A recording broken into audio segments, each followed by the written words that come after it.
I spent 2,047 in 30 days using my cards. The next 30 days, cash only, I spent 1,912.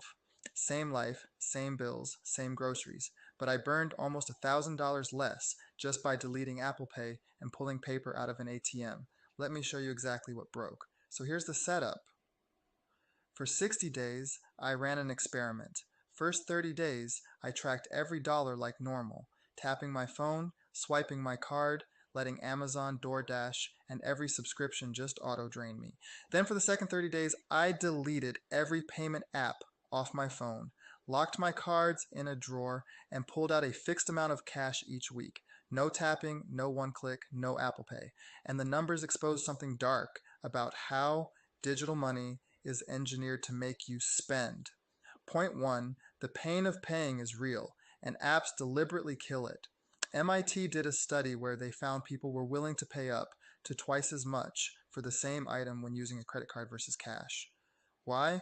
Because handing over a physical 20 hurts. Watching your wallet get thinner is a feedback loop your brain registers as loss. Tapping a phone, zero pain.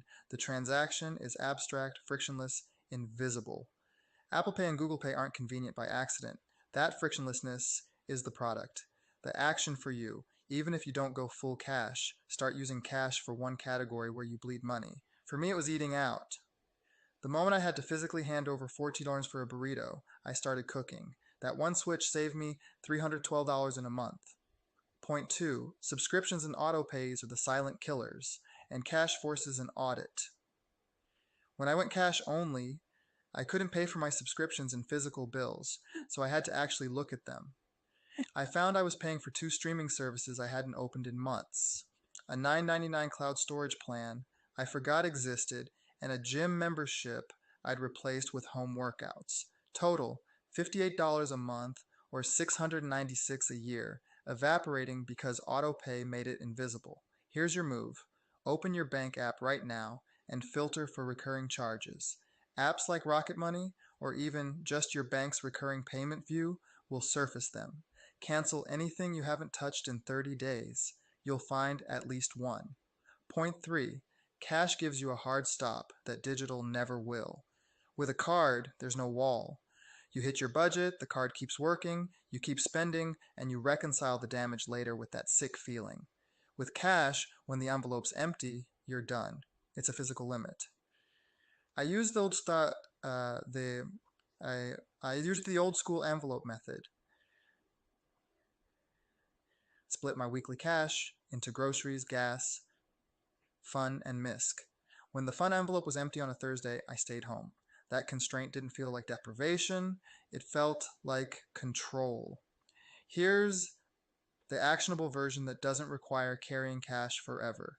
Most banks now let you set up separate sub-accounts or use a card like the ones from Monzo, or even a prepaid card you load weekly.